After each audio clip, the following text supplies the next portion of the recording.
कई बार ऐसी समस्या पड़ जाती है। कलकत्ते में एक बंगाली भक्त के यहाँ थे हम, उसमें वामपंथी शासन था कलकत्ते में।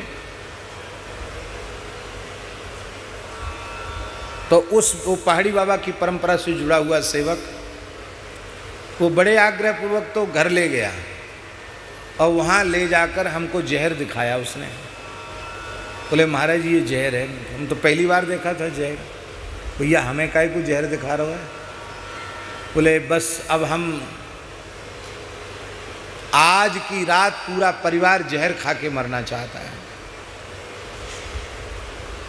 अब गुरु महाराज के चरण घर पे आ गए, हमारे आशीर्वाद दो, हम मरना चाहते हैं। तो सब के सब रोने लगे। उसकी पत्नी, वो स्वयं, उसकी बेटी, एक बेटी ही थी। कलकत्ते में उनकी दुकान थी, ये जो गद्दा तकिया और पलंग पोस वगैरह जो होते हैं, अच्छी दुकान थी, पुरानी दुकान थी। क्योंकि समस्या क्या है, उन्होंने कहा महाराज एक सीपीएम का एक नेता है, उसको हमने मकान किराए से दे दिया था।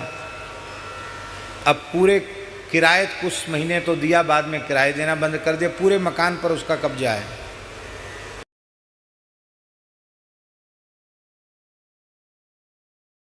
लगता है कहीं मेरी पत्नी भी खत्म ना हो जाए, मेरी बेटी का अपहरण ना हो जाए।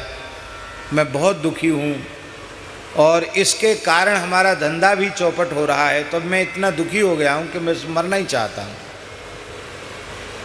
हमने कहा भाई पुलिस में रिपोर्ट करो, ये इतना पीड़ित कर रहा है तो पुलिस में रिपोर्ट करो।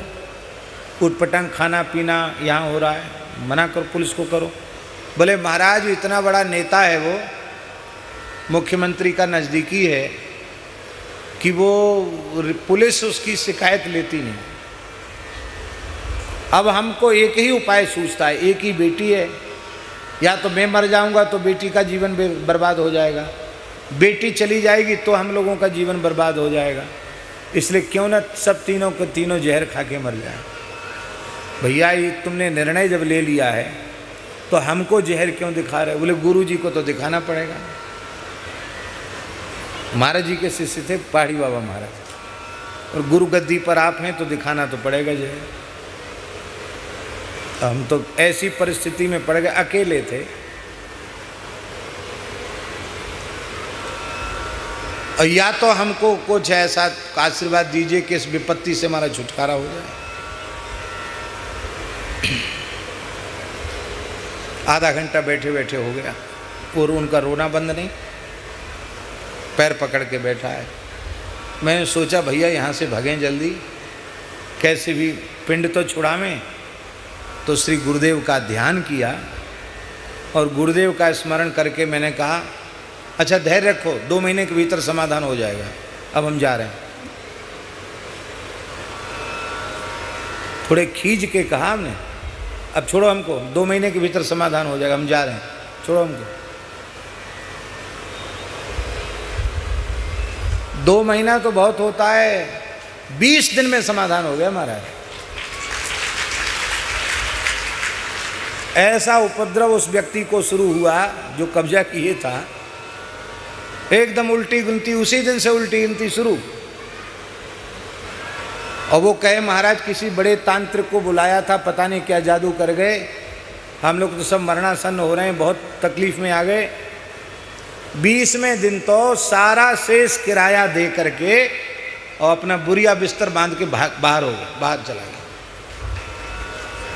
फिर दौड़े दौड़े आए, बोले महाराज जी चमत्कारों में कि हल्ला मत मचाना, नहीं हमारे आफत पड़ जाएगी।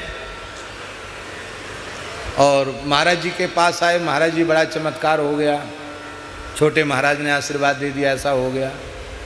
महाराज बोले चल बक बक मत कर, जा 1 सप्ताह का हरिनाम संकीर्तन करा लेना, 1 सप्ताह का महामंत्र का कीर्तन करा लेना, बस ये महाराज जी ने, और वैष्णवों को प्रसाद पका देना।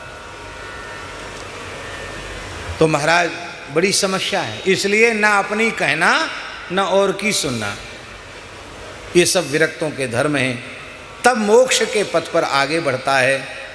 रामकृष्ण वचनामृतम में लिखा है कि नित्यानंद प्रभु के पुत्र थे और उनके कुछ शिष्य थे, तो इतना वो प्रतापी हो गए थे उनके शिष्य कि उनमें बहुत बड़ी ब्रह्म शक्ति आ गई थी। वो जो चाहते सो कर देते थे। तो बड़ा संकट उपस्थित हो गया, तब क्या करें? तो बोले ऐसा करो, इन सब का ब्याह कर दो। उन सबको कहा कि तुम सब ब्याह कर लो। ब्याह करते ही उनकी शक्ति, जय सिया राम, समझे? विवाह करते ही उनमें जो विशेष शक्तियां थीं वो शक्तियां, जय सिया राम। क्यों? क्योंकि जप तप नेम जलाशय जारी, जप तप नेम जलाशय जारी, हुई ग्रीष्म सोखे सब नारी, ग्रीष्म सोखे सब नारी।